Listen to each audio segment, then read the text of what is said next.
Hello everybody, today we're going to be looking at an uncommon Winchester number 3004.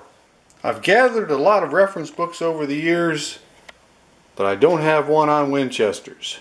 What I have learned is that Stanley made planes for Winchester back in its early bedrock days. That was the round-sided bedrocks, not the flat top. The shape of that lateral adjustment lever tells us this was not a bedrock Winchester. This plane was made by Sargent.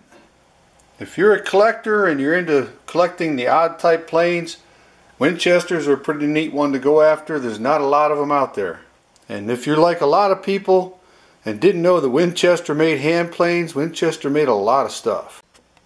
Winchester made garden tools, they made cutlery, they made chisels, they made braces, they made auger bits. Oh, and I almost forgot, Winchester made guns. The first Winchester transitional plane that I ever had, I restored it and I sent it up to my dad. I told him I was sending him a Winchester. He was real excited, thinking he was getting some kind of a pistol. He opened the box and there's a hand plane. He had no idea that Winchester made tools. I wasn't going to do a video on this Winchester because it looked pretty bad when I started. I didn't think it was going to turn out looking this good. About the only bad part after it's all done is a little bit of staining on the bottom. I went on eBay and I saw there are two currently listed. Well, that's in March of 2018. That's not a whole lot. Winchesters are not very common. So I figured, given the fact that there's only two listed today, I'd go ahead and make a video and show you how this one turned out.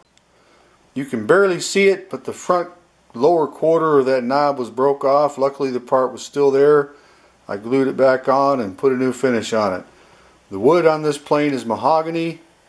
The bottom and the frog are cast iron. The plane is 9 inches long and it's got a 1 3/4 inch wide iron. It's the same size as a Stanley No. 3.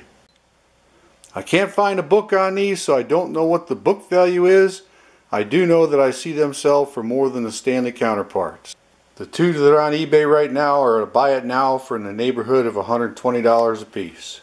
I'm giving this old Winchester to a veteran that I've known for years. It's time to take this one on a test drive to see just what she can do. I've got a 3 feet long, 3/4 inch wide piece of popper locked in the vise.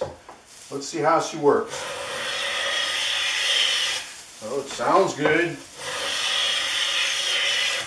And the shavings are piling up in the throat.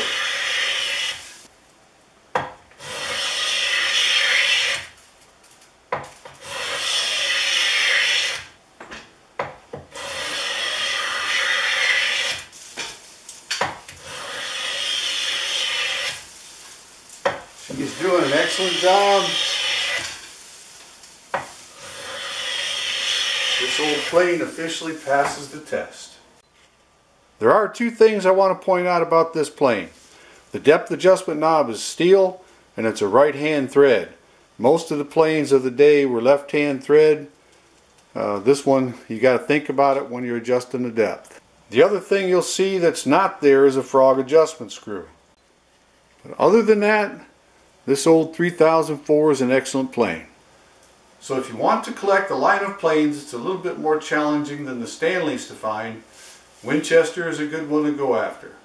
So I hope you enjoyed this video. Don't know if you ever saw a Winchester before other than the rifles.